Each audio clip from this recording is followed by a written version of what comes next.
Hello Matrix, today we're looking at work. Work or energy or power. This is the mechanical physics that we're going to be busy now. So let's start today by just looking at the basic principle theorem of work. Now if I'm going to write down the formula, so let's say we're going to write work with capital W. Now remember, that stands for either work done by something, onto something, or it can stand for energy. Alright, energy used or energy transferred, so it can also stand for energy. Alright, so we're going to look at work or energy, and that's going to be equal. And now when is work done? Now work is done when a force is working on an object.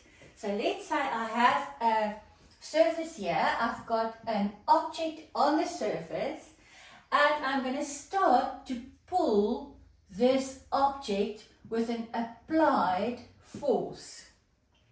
When that object is moving a certain displacement. So let's say that object is going to move 2 meters. And I have an applied force, I used a force of 10 newtons. And the moment that happens, I can say, what was the work done by the applied force?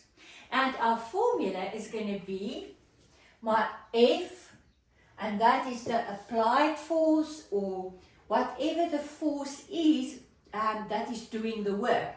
You will see that even friction can have work done, or any other force. It could be the tension in a cable. What is the tension? The work done by the tension in the cable. So it's not just applied force. So it could be any force times the displacement delta x, and we're going to bring in cos theta. Now I'm going to come back to that just now. Let's just for now focus on these two. So when I'm going to work out the force done by, let's say, an applied force of 10 Newton, so that the object is in the same direction, it's got a displacement of 2 meters, I'm going to just say, okay, so that is going to be 10 times 2 equals 20 watt. What will be the unit? Now let's have a look at what will the unit be. We know it's energy, and by now I'm sure you know, because you've done already in grade 10, kinetic energy, potential gravitational energy. So you know that we measure energy in joule. Alright? So if I'm going to come back to this and say, okay, but let's look at the formula again. So if I look at the formula, I'm going to say, okay, work is done in joules. But a joule equals a watt.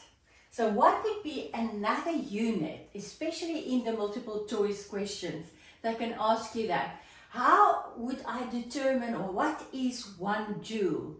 A joule equals, now let's see, force we measure in Newton, times displacement we measure in meter. So a Newton meter is the same as a joule. Alright? And now another thing that we're going to remember now, that this work or energy always is a scalar. So not a vector. So I'm not going to have to worry about direction. But we're going to see something strange is going to happen. And then we're going to remember, okay, wait. Work done is not a vector. Alright, so what would the minus mean then? Okay, let's now come back to why is the formula F delta x cos theta? Because the reason for that is that my force and my displacement need to be in the same direction. So in this case, cos theta would mean the angle between the force and the displacement. Now in this case it's easy because the angle between the force and the displacement in the same direction is 0 degrees, and cos 0 you're going to see is 1. Alright, so I'm going to just get 20 joules because cos is going to be cos theta. What is theta? The angle between the force exerted and the displacement. Right, now let's see if there is an angle. Let's say I'm not going to change, so I'm going to just take that out. Let's keep the formula there. Okay, so let's say now I have a scenario where I am pulling the box with an angle, theta, so many degrees, with the horizontal. Again, let's say my displacement is 2 meters. Okay, now if I want to ask what is the work done by that applied force, let's say again my applied force equals 10 Newton, and I want to work out what is now the work done by the applied force. Now you can see that I have to get them in the same direction, but the force works at an angle. So what am I now going to use? I'm going to use the component, the x component of that force, which would be then F cos theta. And that is where that is coming from. So it's always the force, the component of the force, in the same direction as the displacement. I could, so that would be one way. So I could now say, all right, I'm going to now say, okay, now they've got already the cos theta there for me, so I don't have to worry about that. So now I'm going to say, okay, let's say this is 30-degree angle. So I'm going to say, okay, my work done equals my force, which is 10, times my displacement 2 cos, and that is the angle towards the x component. So it's going to be cos 30 degrees. And I'm going to work out in joule what is the energy done or used to pull it, or the work done so that that object moved from there to there. Now let's continue this. This is going to get quite interesting. Let's say my force moves to an angle, let's say that 10 Newton is directly perpendicular to the displacement of 2 meters. So now my angle becomes 90 degrees. You know what's going to happen if you put in cos 90 degrees in your calculator? Cos 90 degrees equals 0. So the work done by a force when it works perpendicular to the displacement equals 0 joules. No work done. Very interesting concept. Okay, so even if you would pick up your suitcase or your backpack and you would walk through the whole school with your backpack, did you do any work? No, nothing. Why not? Because your displacement is at a right angle 90 degrees to the direction of your applied force. Okay, so remember that. So you can immediately say, okay, but there's another force working here, which is the normal and my weight. So what would be the work done by the normal?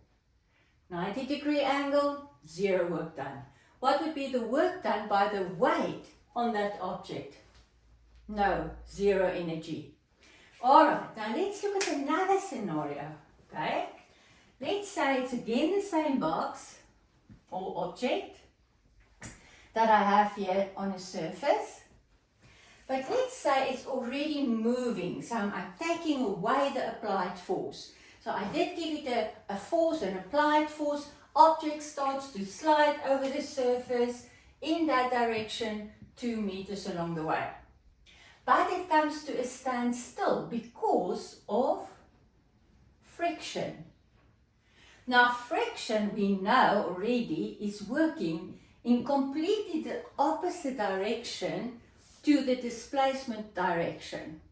So what would now be the work done, and I'm always going to write here the work done by which force.